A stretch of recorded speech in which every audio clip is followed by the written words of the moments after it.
Amém. Nós, como anunciado, hoje é o último dia da série que nós estamos ministrando sobre sonhos. E nós temos nessas últimas 3 semanas falado algo que Deus tem colocado ao nosso coração, com relação àquilo que nós buscamos, aquilo que nós sonhamos. E nós temos usado para falar um personagem da Bíblia que é muito querido de todos, um personagem da Bíblia que toca muito os nossos corações, toca muito as nossas vidas. E a vida desse personagem chamado José, ela é notável, a história dele é notável, porque ela mistura tristeza, mistura alegria, mistura glória, mistura dor, mistura sucesso. E na vida desse jovem a gente consegue extrair muitas lições para as nossas vidas. E eu tenho certeza que nessa noite Deus te trouxe aqui também para aprender um pouquinho mais dessas lições e sobre esse jovem chamado José. Quando nós encontramos José na primeira semana, José era um jovem adolescente que sonhava, que teve um sonho, que teve a oportunidade de sonhar. Depois nós encontramos José indo atrás dos seus irmãos, sendo de certa forma quase morto pelos seus irmãos, sendo vendido como escravo, sendo vendido novamente agora para a casa de Potifar.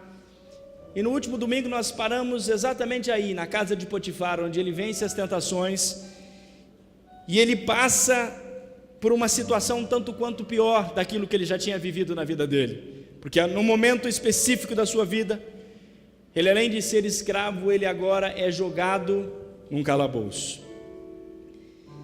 E é nessa prisão egípcia que José vai aprender algumas lições que serão valiosas para a vida dele e para as nossas vidas.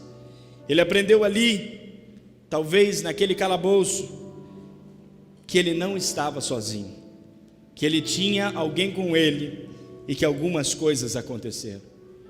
E é importante observar, porque muitas vezes a gente fala assim de prisão e a gente só lembra de José, mas nós temos muitos personagens da Bíblia que passaram por prisões, que passaram por circunstâncias, situações iguais a José.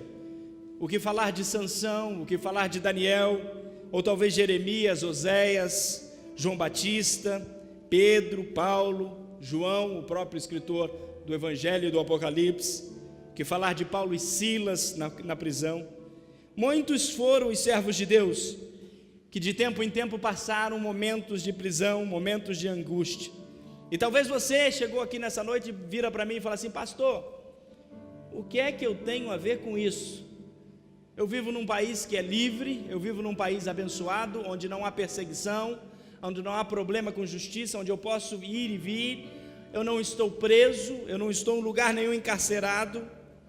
Mas é bom que nós entendamos algumas coisas, porque talvez você não viva numa prisão de grades, talvez você não viva numa prisão acorrentado, mas talvez a sua prisão seja as suas emoções, talvez a sua prisão seja as provações que você tem passado, talvez a sua prisão seja circunstâncias que têm colocado você contra a parede, que você não consegue entender por que é que você está lá, e você talvez não saiba como sair de lá.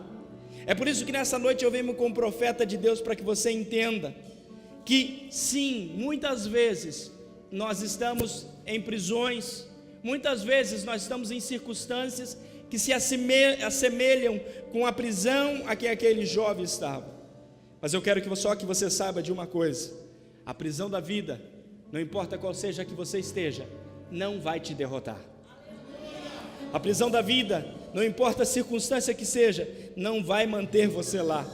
Na verdade, é a minha convicção nesta noite que Deus quer que você passe por essa experiência de prisão, que Deus quer que você viva essa experiência, para que Ele possa te mostrar do outro lado o que Ele tem de melhor e maior para a sua vida. E se você crê nisso, dá um glória a Deus nesse momento. E eu queria com você nessa noite notar alguns fatos que aparecem na história de José e que aparecem na história dessa prisão. E ao fazermos isso, nós aprenderemos algumas verdades práticas para as nossas vidas, para aquilo que nós vivemos. A primeira verdade que eu quero que você aprenda comigo nessa noite e eu peço desculpa porque não é exatamente a mensagem que está aqui atrás, porque eu tive que mudar hoje à tarde, mas é mais ou menos a mensagem que está aqui atrás. Mas a primeira verdade que eu quero que você aprenda nessa noite é que a prisão é um lugar de opressão. E talvez você olhe para mim e fale assim: como assim, pastor? Não consigo entender isso, pastor. A Bíblia diz no Salmo 105, no versículo 17, no versículo 18, 19 e 20, que José foi jogado na prisão, e que ao ser jogado na prisão, ele foi acorrentado em aguilhões. E ser acorrentado em aguilhões é estar oprimido, é estar preso, é estar de alguma maneira com a sua liberdade totalmente tirada de você. Ele não foi por conta própria para aquele lugar, ele não foi porque queria ir para aquele lugar, mas ele foi para aquele lugar porque alguém lançou ele no lugar. E eu quero que você entenda uma coisa: esse momento, esta circunstância trouxe na mente, no coração de José, as lembranças lá do passado. Trouxe na mente, no coração de José, quem sabe, o momento em que ele foi jogado no poço por seus irmãos, o momento em que foi vendido. Todas aquelas circunstâncias voltaram atrás, e talvez no coração dele disse: olha, agora que eu estava bem, agora que eu era chefe na casa de Potifar, agora que eu estava numa situação tranquila, de repente me acontece isso. E eu creio no meu coração que se fosse qualquer um de nós que está aqui, nós estaríamos vivendo hoje o que muitas pessoas dizem como uma síndrome de depressão. Pastor, por que é isso? Por que é que você está falando isso? Porque dentro das igrejas, hoje em dia, nós estamos cheios de pessoas que estão presas por conta deste problema chamado depressão. E aí você fala assim: pastor, mas eu não tenho esse problema. Mas talvez alguém que está do seu lado tenha. E aí você diz: pastor, mas que tipo de prisão é essa? Essa é a pior prisão que pode existir, sabe por quê? Porque é a prisão da mente, é a prisão do coração, é a prisão da vontade, é a prisão do querer. E que lição que eu posso extrair, pastor, deste momento, dessa circunstância? A lição que você pode extrair é a lição que nós vemos na vida de José.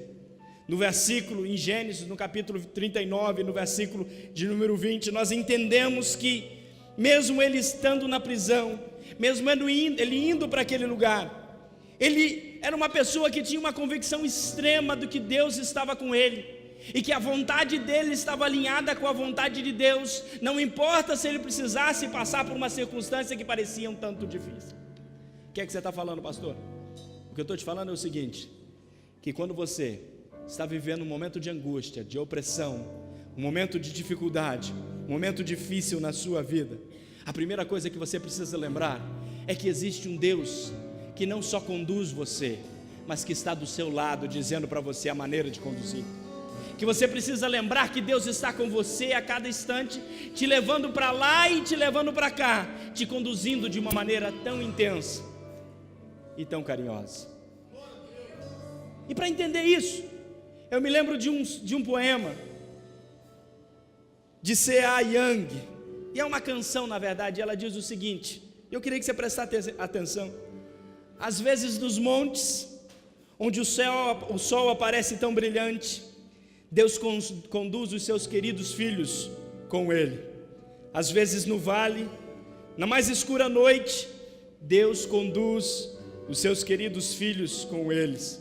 Alguns através das águas, alguns através do dilúvio, alguns através do fogo, mas todos através do sangue.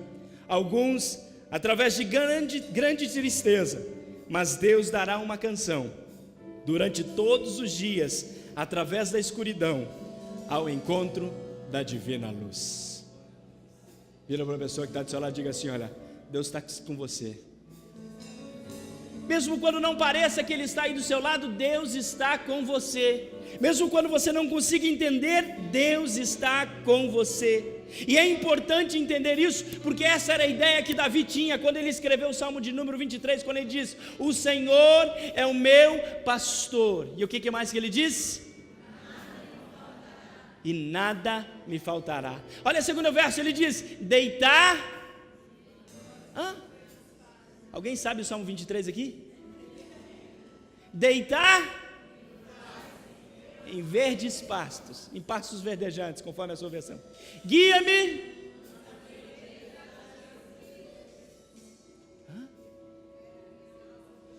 Refrigera. Presta atenção aqui. Vocês estão meio perdidos no Salmo 23 aí. Agora deixa eu te dizer uma coisa. Não importa a versão que você está lendo ou a versão que você conhece. Sabe o que importa? É que Ele continua sendo o seu pastor. Não importa como você veja Deus, importa que Ele vê você, importa que Ele conhece você, Ele sabe quem você é, Ele sabe a sua circunstância, Ele sabe o que você está precisando, e Ele está lá de cima dizendo: eu sou o teu pastor sim, eu estou do seu lado sim, não importa se você está na prisão, eu estou com você lá sim.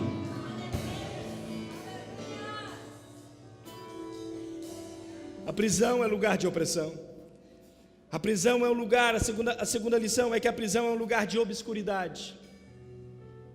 Quando José foi vendido como escravo por seus irmãos, quando ele foi preso no cárcere, deve ter parecido para ele que os sonhos dele não iam acontecer, que os sonhos dele não queriam dizer nada. E é interessante como a prisão faz nos sentir assim. Sentir que parece que nada faz sentido na vida, parece que tudo vem contra nós, e aí o diabo vem e começa a sussurrar no ouvido, e vem aquela frase famosa: bem, se Deus realmente se importa com você, por que é que você está passando por isso? Por que é que você está vivendo isso? Se Deus se importa com você, por que é que você está nessa circunstância? Você confiou em Deus, e agora? Cadê seu Deus? Cadê o Deus que pode te fazer alguma coisa? O Deus que pode cuidar de você? Cadê? Ele não se importa com você. Ah, mas tem um texto bíblico que eu amo, que fala muito bem sobre isso. Coloca para mim, Mariana, Lucas capítulo 12, versículo 6 ao 7, que diz o seguinte: não se vende 5 pardais por 2 moedinhas. Ou a pergunta, é uma pergunta: não se vende 5 pardais por 2 moedinhas? Contudo, olha o que diz o texto: contudo, nenhum deles, dos pardais, é esquecido por Deus. Pardal era a coisa mais barata que existia em Israel. 2 moedinhas compravam um pardal, era a coisa mais simples. E aí Jesus vai e diz assim: não se vendem 5 pardais por 2 moedinhas?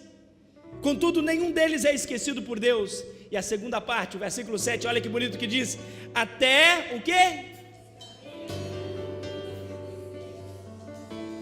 Você não tem a força. Será que você não tem essa força para ler isso aí? Até os cabelos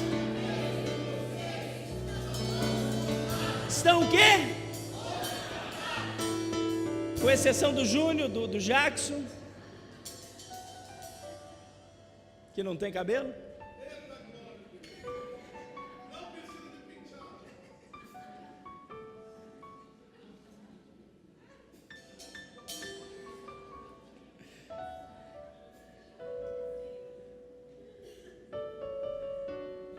Mas já parou para pensar que Deus conhece até o cabelo que cai no ralo do banheiro quando você está tomando banho? Deus está falando isso, não é eu que estou dizendo, é a Bíblia que diz. A Bíblia afirma isso. E olha o que ele continua dizendo: não, eu queria que você profetizasse para a pessoa que está do seu lado. Não. Sabe por quê? Você vale mais do que muitos pardais.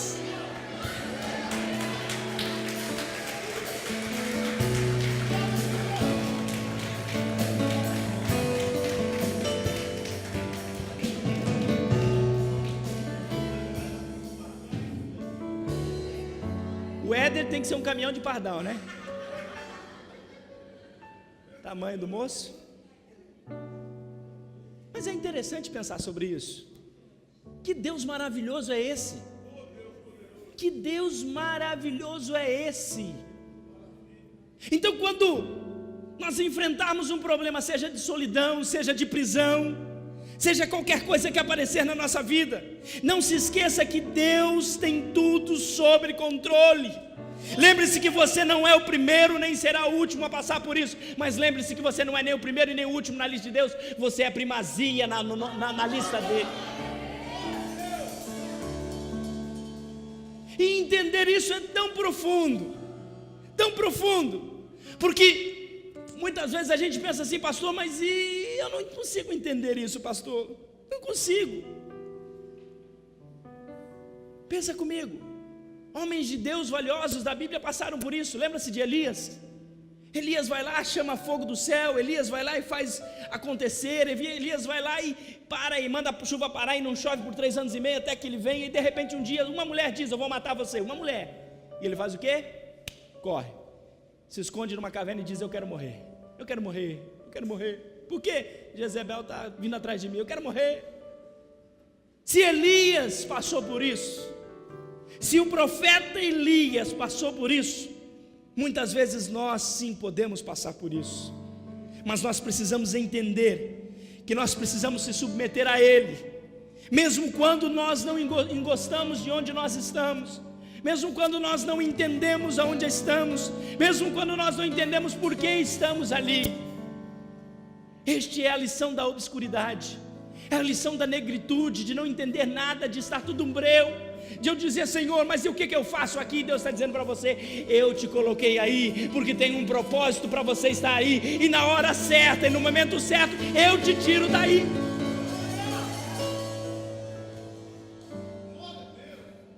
A primeira lição é que a prisão é um lugar de opressão. A segunda lição é que a prisão é um lugar de obscuridade. A terceira lição é que a prisão é um lugar de oportunidades. Oportunidades. É nesta prisão que José teve o privilégio de aprender lições valiosas em Deus. Foi lá que José aprendeu sobre a presença de Deus. Deus está comigo. Foi lá que José aprendeu sobre a providência de Deus. Deus está abrindo as portas para mim, mesmo numa prisão. Por quê, pastor? Porque José estava lá e de repente o chefe dele, o que cuidava de tudo, olhou para José e se engraçou com José, com as atitudes de José, com a pessoa de José. E a Bíblia diz que José, de encarcerado, de preso com correntes, passa a quê? A cuidar de tudo na prisão.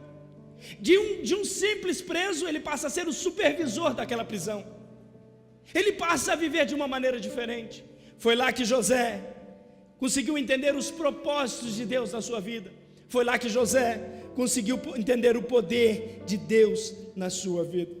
Com certeza, as maiores bênçãos que você vai viver na sua vida vão ser depois de passar por grandes provações, por circunstâncias em que você precisa aprender de Deus na sua vida de uma maneira extrema. E entenda isso. Talvez você diga assim, pastor, mas eu não consigo entender isso hoje. Presta atenção, faz uma análise comigo e pensa no seu passado. Pensa em circunstâncias que você viveu e que pareceram prisão. E pensa no que aconteceu depois. Pensa onde você está hoje, onde Deus te colocou hoje, perto de onde você estava 5 anos atrás, 10 anos atrás, onde você estava 15 anos atrás. Se Deus não é bom, se Ele é bom, levanta a tua mão e agradece, porque Ele é com você.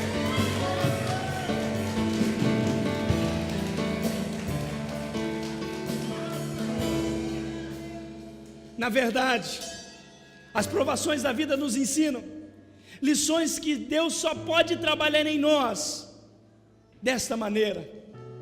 Se olhar para a Bíblia, está cheio disso. Pensa comigo em Daniel. O que ele teria aprendido de Deus e o que nós poderíamos aprender se ele não tivesse sido lançado na cova dos leões? Pense então, talvez, nos 3 hebreus. O que lição eles teriam de grandeza se eles não tivessem sido jogados dentro da fornalha de fogo ardente? Deus poderia ter evitado isso? Poderia, mas Deus tinha um propósito nisso. E aí você diz, pastor, mas isso é tão grande, minha vida não é tão grande assim, eu não consigo entender isso. Pensa nos discípulos, e na lição que nós aprendemos de os discípulos estar num barco no meio do mar, numa tempestade tremenda, e Jesus vir sobre a água e acalmar a tempestade. Que lição profunda. Pensa em Marta, Maria e Lázaro. O que nós saberíamos de ressurreição se a dor da separação por um pouquinho de tempo não tivesse acontecido? E eu prego isso com temor e tremor. Sabe por quê? Porque entender prisão é a coisa mais difícil que tem na vida.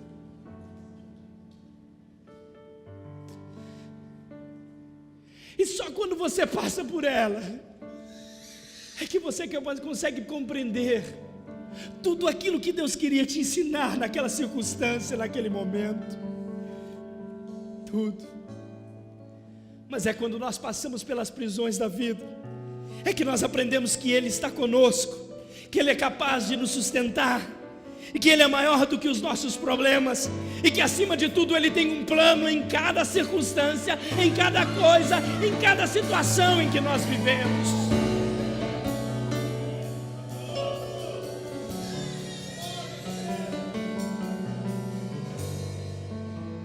E só quando nós entendemos as prisões como oportunidades, eu queria que você gravasse isso. Só quando nós entendemos as prisões como oportunidades, é que nunca mais nós vamos perguntar para Deus por quê. Nunca mais. Já pensou que interessante que seria? E aí você diz para mim assim, pastor, mas como é que você pode afirmar isso? Como é que eu posso afirmar isso? Coloca a Mariana para mim, Romanos 8:28. Olha o que diz. Se você entender a profundidade desse versículo, você entende o que eu estou dizendo hoje. Diz o seguinte: sabemos que todas as coisas agem, cooperam, contribuem. Para o quê? Para o quê? Para o bem daqueles que amam a Deus. Se parasse aqui já seria excelente, não é verdade? Se parasse aqui seria um versículo para arrebentar. Mas Deus vai além, e Ele diz o seguinte: daqueles que são, segundo o quê? Segundo o quê? Vira para a pessoa que está do seu lado e diz: você tem propósito. Diga para ela: você tem propósito. Deus tem propósito para você. Alinha o seu propósito com o propósito de Deus, e você vai ver a coisa crescer de uma maneira que você nunca entendeu.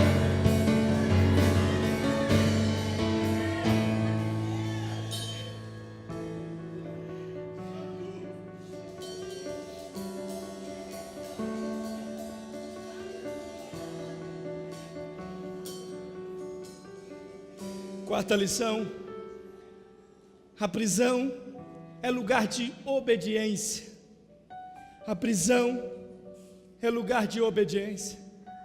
Se você observar a história de José, você vai ver que mesmo na prisão, José permaneceu fiel.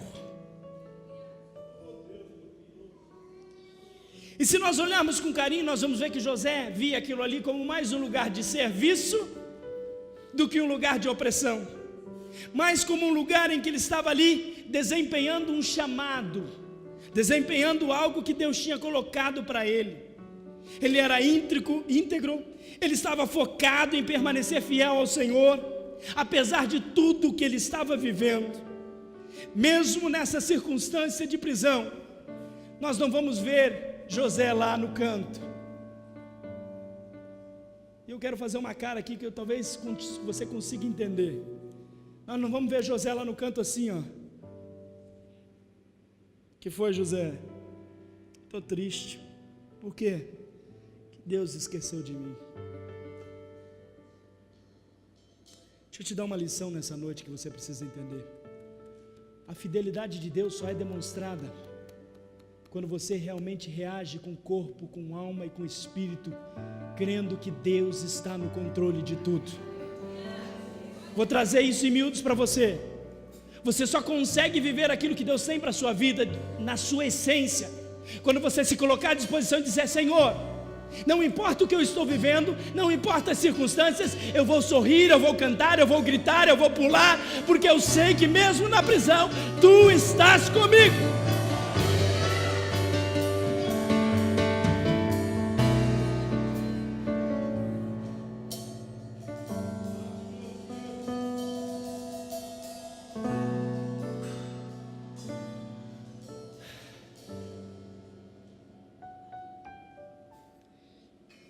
nós não encontramos ele, se eu não me engano. Nós encontramos ele como um verdadeiro homem de Deus, mesmo quando nada estava indo no caminho, na direção que ele queria. Que lição, não é verdade? Que lição que a gente pode tirar daqui? E sabe que lição maior que eu posso tirar daqui para você nessa noite? E eu queria que você gravasse isso na tábua do seu coração. A palavra de Deus para você nessa noite é bem simples: floresça onde você está plantado.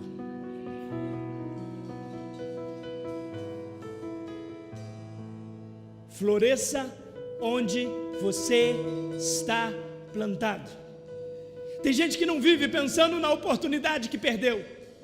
Tem gente que não vive pensando na circunstância que vai acontecer. É muito bom sonhar, é muito bom querer crescer. Esse era o José que nós conhecemos, o José sonhador. Mas mesmo quando ele não chegava lá, ele não deixava de viver aqui. Que é isso, pastor? Tem gente que está vivendo no futuro. Quando chegar isso, quando acontecer isso, quando eu casar, quando eu ganhar na loteria, quando eu conseguir aquele emprego, quando eu for diretor, quando eu for isso, aí sim. Deixa eu te dizer uma coisa: enquanto você fica pensando no futuro, o teu presente vai embora e você nunca chega lá. Tem outras pessoas que estão presas no passado. Por que eu perdi aquela oportunidade?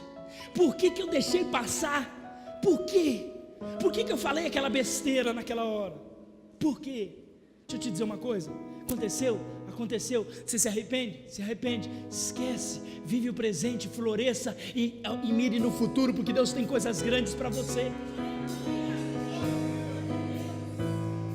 E esta talvez seja a essência do que nós vemos em José, talvez seja a essência do que nós vemos nele. Algumas pessoas apontam a sua família e dizem: olha, pastor, se a minha família estivesse aqui, seria mais fácil de eu servir a Deus.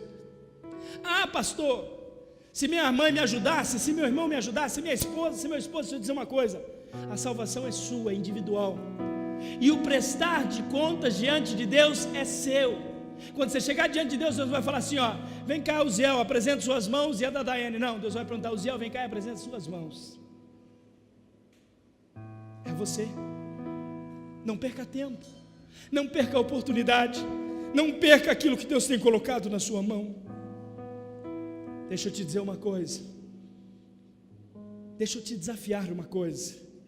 Eu quero que você se lembre sempre que nada na vida simplesmente acontece. Não existe coincidência com Deus. Vira para a pessoa que está do seu lado e diga: não existe coincidência com Deus. A Bíblia diz que Deus está no controle absoluto de todas as coisas. Ah, merece um glória a Deus mais forte. Deus está no controle absoluto de todas as coisas.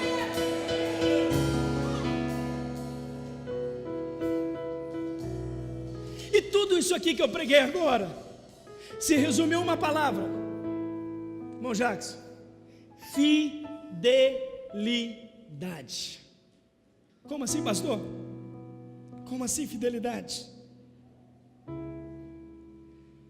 A vontade de Deus é que nós sejamos fiéis em toda a nossa vida. A vontade dele a cada segundo, a cada minuto das nossas vidas. Não importa onde você esteja, não importa o que você viveu, o que pode acontecer na sua vida, não é nada comparado com aquilo que Deus sonhou para você. Não é nada perto daquilo que Deus tem para a sua vida e para você. E aí a gente chega na quinta lição e a última lição, a lição de que a prisão é um lugar de superação. Vira para a pessoa que está do seu lado e diga: superação. José permaneceu naquela prisão pelo menos por 2 anos. Alguns historiadores dizem que foi 5, alguns chegam a dizer que foi 10, mas vamos trabalhar com 2 anos. Mas enquanto ele estava ali, naquela circunstância, Deus usou ele poderosamente. Um dia, passado alguns dias ele está lá, Deus coloca naquela prisão dois jovens, dois senhores, dois homens. Um era o copeiro do rei, e o outro era o padeiro do rei. Os dois tinham irritado o rei o faraó por alguma razão, e faraó manda aqueles dois para a prisão. Passado alguns dias que aqueles estão na prisão e eles estão sob a responsabilidade de José, a Bíblia diz que eles têm um sonho.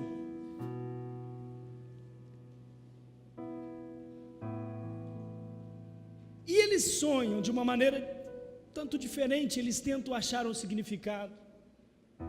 E o copeiro chega para José, José chega na prisão, no lugar deles. José já estava morando num lugar melhor na prisão. Chega na cela deles. José olha para o semblante dele: você está com o semblante caído, o que aconteceu? O que te atribula? Qual é o problema? Ele diz: eu tive um sonho. E nesse sonho, esse sonho está me perturbando e ninguém consegue revelar para mim o que é esse sonho. E ele conta para José o sonho. Ele diz: olha, eu sonhei, eu tinha 3 cachos de uva, e eu exprimia esses cachos de uvas na taça do rei. E José diz naquele momento para ele que só Deus podia revelar sonhos, mas José revela para ele o sonho. José diz para ele: olha, daqui 3 dias Deus vai restituir você a posição que você tinha antes. O padeiro fica empolgado. Coisa boa, né? Vou contar meu sonho também. O padeiro chega para ele e conta o sonho e diz: olha, eu sonhei que tinha 3 cestos de pães, e as aves vinham e comiam os pães que estavam em cima da minha cabeça. E José diz: olha, eu não tenho uma notícia muito boa para você. Daqui a exatos 3 dias o rei vai mandar matar você. E aqui eu queria parar um pouquinho, porque tem uma lição nessa parte, nesse texto, que nós precisamos aprender a viver. Nós estamos ministrando sobre sonhos, e todo mundo aqui tem sonho, todo mundo tem. Mas há uma lição aqui que você precisa colocar dentro do seu coração. E sabe qual é a lição?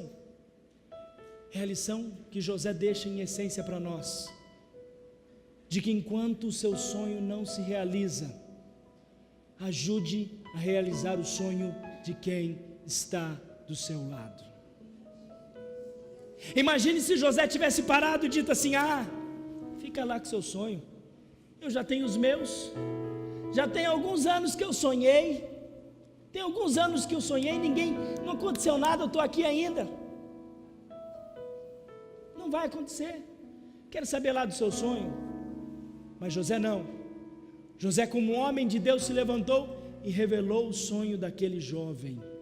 Deixa eu te dizer uma coisa: enquanto Deus não realiza o seu sonho, você precisa estar atento a pessoas que estão do seu lado e que precisam do sonho dela ser realizado, e que você pode ajudar, e que você pode ser. Vamos colocar uma palavra bem forte aqui. Você pode ser a mão que Deus está colocando do lado dessa pessoa para ajudá-lo. Você pode ser o instrumento de Deus para ajudar essa pessoa, para entender que Deus está fazendo coisas grandes e precisa de coisas grandes.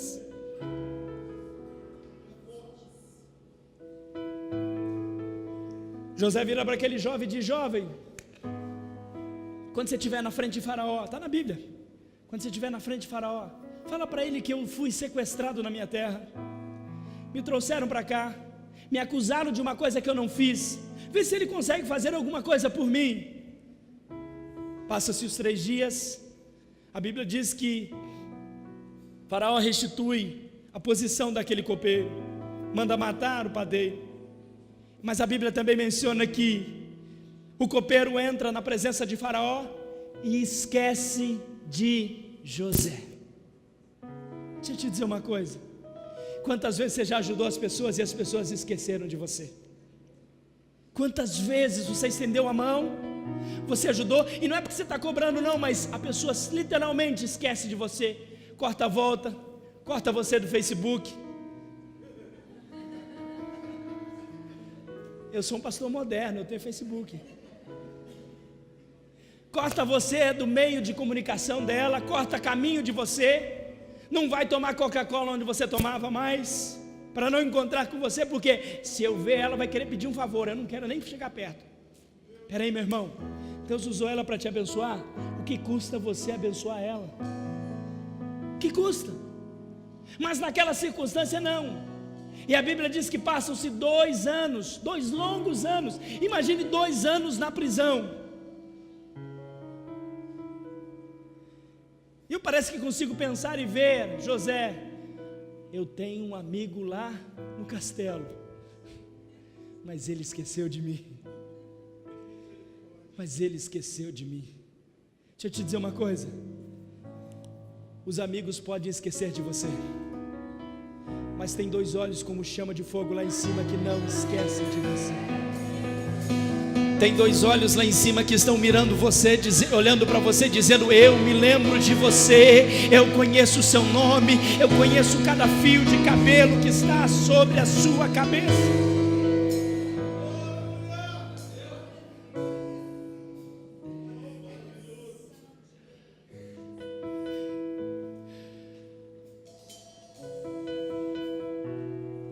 Na minha concepção, sabe por que ele esqueceu?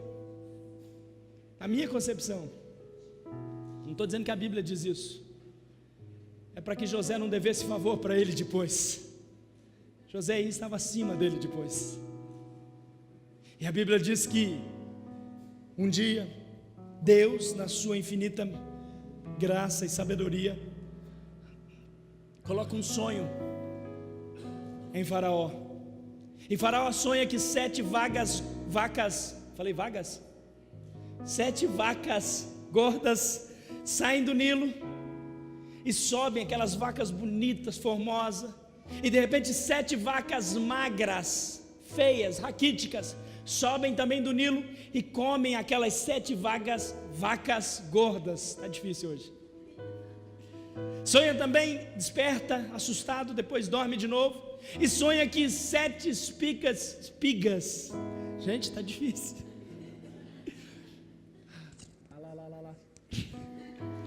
7 espigas de milhos bonitas, produtivas, estão lá, e de repente 7 espigas de milhos raquíticas engolem aquelas 7 espigas de milho. E ele não consegue entender aquilo. E ele fica atribulado, ele chama todos os adivinhadores, os tarólogos, os buzeiros, os que quer que seja. Todos os eiros, mas ninguém consegue, sabe por quê? Porque quando Deus quer falar, homem normal não consegue entender. Eu te dei uma verdade agora que você não entendeu. Quando Deus quer falar, homem normal vê a mensagem, sabe da mensagem, mas ele não entende o que a mensagem está dizendo. É por isso que Jesus disse: eu falo em parábola, sabe por quê? Porque quem quer, quem precisa, quem vai entender, ele vai entender. Voltando à mensagem, e ele fica preocupado, ninguém consegue interpretar. E aí, está lá ele lá preocupado, de repente o copeiro, quem sabe com uma taça de vinho, essa aqui é a água, tá, irmãos? Entrega ao rei e diz: rei, dos meus pecados me lembro eu. Sabia que tinha errado, sabia que tinha esquecido um amigo lá há muito tempo. Mas quando eu estava na prisão, alguém me revelou os meus sonhos. Eu tenho certeza que Ele pode revelar os seus. Tenho certeza. E o faraó logo diz: manda pegar ele, manda buscar ele. É ele que a gente precisa. E a notícia sai. Agora eu queria que você imaginasse comigo José. Num dia normal, acordou cedo, quem sabe para cuidar dos seus afazeres, cuidar dos presos. Estava lá barbudo, com as suas roupas de presidiário. E de repente ele está lá cuidando e alguém chega correndo: José, José, José. E José se assusta e fala: o que foi? Faraó está te chamando. Você não entendeu? Sabe o que é isso? São oportunidades que Deus coloca na sua vida que são únicas e que homem nenhum poderia colocar lá, homem nenhum poderia fazer por você, mas Deus Cutuca a pessoa que está do seu lado e diga assim: olha, o mensageiro de Faraó está chegando para você nessa noite. Diga para ela assim: ó, a sua hora já chegou.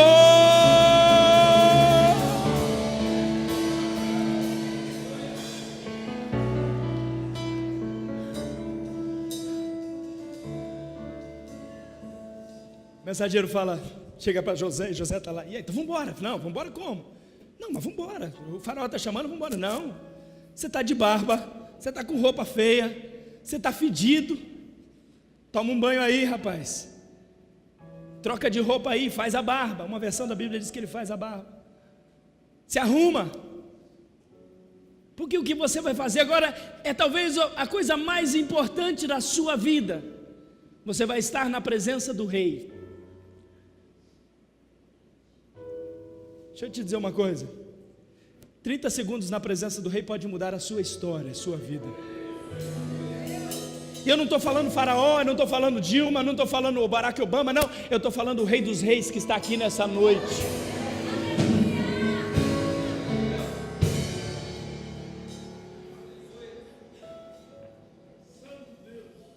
José chega lá, na presença do rei. Faraó, eu chamo de rei, mas não é rei, é Faraó o nome dele. Na presença de Faraó. Faraó diz: olha, vamos ver se você consegue adivinhar aí, porque ninguém adivinhou. Conta para ele o sonho. Faraó, a primeira coisa que sai da boca de José é a coisa mais linda que eu vejo na Bíblia. Ele diz assim: só Deus pode revelar os sonhos. Vira para a pessoa que está do seu lado e diga assim: olha, só Deus pode revelar para você o seu futuro. E Ele tem, profetiza, e Ele tem o melhor.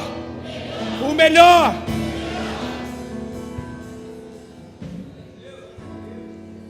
E ele vira para Faraó e diz: olha, 7 vagas gordas são 7 anos de bênção, de fartura na terra. Mas 7 vacas magras são 7 anos de fome, de tribulação, de seca, de dificuldade. Os dois sonhos são um sonho só. A mesma coisa ocorre com as espigas. E o rei parece que diz assim: o que eu faço? Ele diz: o que você faz? Arruma alguém sábio sobre a terra, coloca aí para supervisionar tudo isso, porque vai ter que juntar nos 7 anos celeiros de comida para guardar para os 7 anos que não vai ter nada. O rei vira para um lado, vira para o outro, e não acha ninguém com o esplendor, com a glória, com a presença de Deus, igual aquele jovem que estava na frente dele.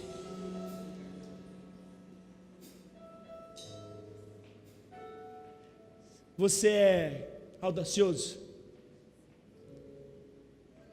Fala com Deus agora, diga: eu sou essa pessoa, Deus. Diga: eu sou essa pessoa, Deus. Preciso de um jovem. Vem cá, Jane.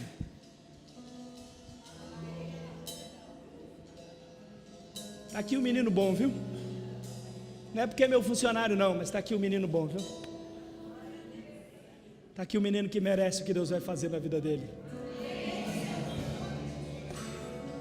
E o rei vira para José. Ó, José é bonito, hein? Calça vermelha na moda, José. O rei vira para José: aonde eu acharia alguém com a presença dos deuses sobre ele como você? Aonde eu acharia alguém com a sabedoria que está sobre a sua vida? E aí o rei faz 3 coisas que Deus quer fazer com você nessa noite. 3 coisas. A primeira coisa que o rei faz. Você não tem nenhum anel aí? Alguém tem um anel aí sobrando? Tem que ser grande, viu? Para caber no dedo do Jair. O rei tira o seu anel. Seu anel. Vai caber no mindinho aqui, pronto. Mas esse aqui cabe também. Não, esse aqui não. Esse aqui, ó. E coloca no dedo dele. Pastor, o que significa isso? Anel significa autoridade. Autoridade. Hoje em dia não tem mais, mas tem alguns doutores aqui que sabem que quando você se formava, a primeira coisa que você pensava era o quê? O anel no dedo. Anel, autoridade. As pessoas conheciam as pessoas pelos anéis, formação, autoridade. E naquela época também era, sabe por quê? Porque o anel selava as cartas, selava as leis, selava o que era escrito, era o anel que selava tudo. Sabe o que o rei estava dizendo? Eu estou dando para você a autoridade que eu tenho sobre todo o reino, e acima de você só eu vou estar. O que você mandar que é, o que você disser que não é, não é. O que isso tem a ver comigo, pastor? Deixa eu te dizer uma coisa. Quando você sonhar e colocar diante de Deus os seus sonhos, Deus vai colocar sobre a sua vida o selo do anel dele.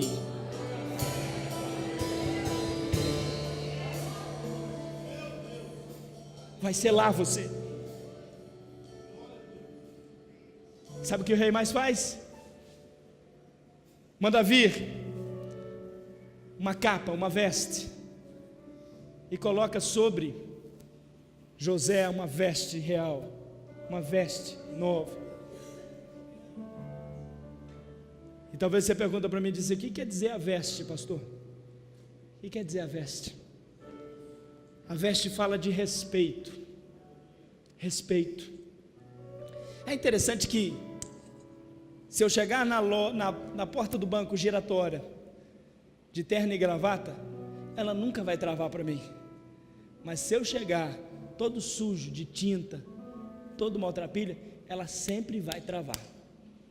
Não estou dizendo que eles são, mas as pessoas te julgam pelo que você se veste. Te julgam. E veste tem a ver com respeito.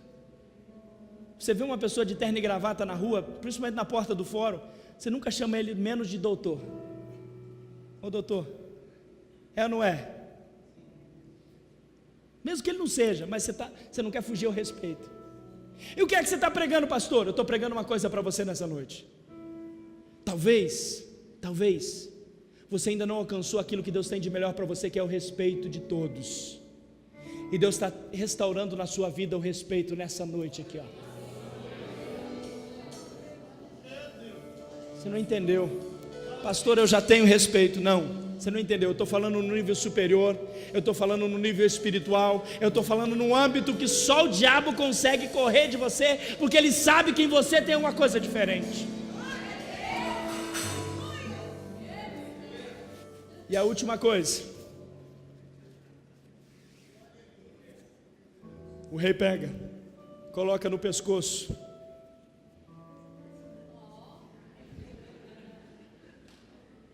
um colar de ouro. Pastor, o que quer dizer com colar de ouro? Colar de ouro quer dizer posses. Quando o homem vai comprar um presente para a mulher, ele compra um anel, um brinquinho, uma pulseira. A última coisa que ele pensa é o quê? Colar. Por quê? Porque é caro. Porque é caro. Só compra o colar quando tem um pouquinho mais de... vamos dizer assim, que seja o supérfluo. E o que é que você está pregando, pastor? Quando você colocar diante de Deus os seus sonhos, e você viver a vontade dele na sua vida, Deus vai colocar um anel no seu dedo, que é a autoridade. Deus vai colocar uma veste sobre você, que é o respeito, e Deus vai dar posse sobre a sua vida que você nunca imaginou e que você nunca sonhou. Eu queria que você se colocasse de pé nesse instante. Fica aqui, pode vir aqui cantar já. Fica aqui em cima já.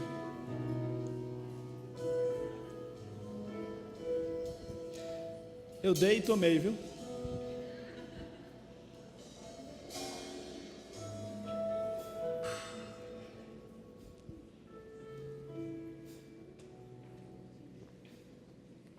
Eu queria que você meditasse comigo agora. Através do sofrimento de José, ele aprendeu a ter compaixão dos outros, ele aprendeu a ter a habilidade de administrar, ele aprendeu a ter obediência e fidelidade. Está no informativo, depois você pode ler na sua casa. Mas é interessante o progresso que Deus faz na vida dele. Primeiro, Deus dá uma missão para ele: vai procurar seus irmãos. Depois, Deus coloca ele sobre uma casa de Potifar. Depois, Deus coloca ele sobre uma prisão. E por último, Deus coloca ele sobre uma nação. Cada estágio da vida de José estava preparado nos propósitos eternos, nos propósitos divinos. E eu queria que você entendesse isso. Cada passo que você está dando na sua vida hoje, mesmo que você não entenda agora, a Bíblia diz que você entenderá depois. Entenderá depois. É muito difícil entender, é muito difícil aceitar, é muito difícil compreender, é muito difícil. Mas Deus está dizendo para você nessa noite: eu estou com você, eu estou do seu lado, os seus sonhos vão se realizar, vão. E eu queria que você pegasse aquela folha que você levou para sua casa, que você escreveu os seus sonhos. Aos nossos visitantes eu peço desculpa, porque nós distribuímos uma folha aqui no primeiro dia, para as pessoas que escreverem os seus sonhos, e nós vamos apresentar diante de Deus como eu tinha prometido esses sonhos. Antes de apresentar, eu quero orar por você. Você que é visitante, que não preencheu, talvez você tem muitos sonhos. Depois na sua casa, faça o propósito de escrever os seus sonhos. Assina embaixo, sela, guarda, põe na Bíblia. Daqui 30 dias você abre de novo, porque pelo menos um, e é esse o propósito que eu estou fazendo nessa noite, pelo menos um desses sonhos Deus vai realizar na sua vida. 3 amém, está fraco, hein? Levanta bem alto esse papel com os seus sonhos, acima da sua cabeça. Eu vou orar por você, e depois de eu orar, o Jairo vai cantar, e eu quero que você traga e deposite aqui no altar do Senhor, que durante essa semana nós vamos estar levando no monte, nós vamos orar por esses pedidos, e nós vamos queimá-los lá no monte. Nós cremos que Deus pode e vai fazer, realizar esses sonhos que você colocou diante de Deus. Você crê nisso? Levanta bem alto, vamos orar. Senhor, eu quero apresentar diante de Ti, Senhor, cada propósito, cada sonho, cada vida, Senhor, que chegou nesse lugar, nessa noite, que crê que Tu és tremendo, que Tu és sobrenatural, que Tu tens um propósito. Cada, Senhor, sonho escrito nesses papéis, que precisam, Senhor, de um milagre, Senhor, que precisam do sobrenatural, que precisam da Tua mão sobre a vida deles, ó Pai. Tu és fiel, Senhor, Tu és fiel, Senhor, e eu sei que Tu vais realizar cada um desses sonhos, cada um, Senhor, desses propósitos colocados no papel. Eu abençoo cada vida agora, Senhor, que Senhor, essas mensagens, essas ministrações possam achar guarida nos corações, e eles possam entender, ó Pai, que em Ti, Senhor, eles são mais do que vencedores, porque Tu já nos amou primeiro, ó Pai. Eu creio, Senhor, na Tua bondade e na Tua misericórdia, ó Deus.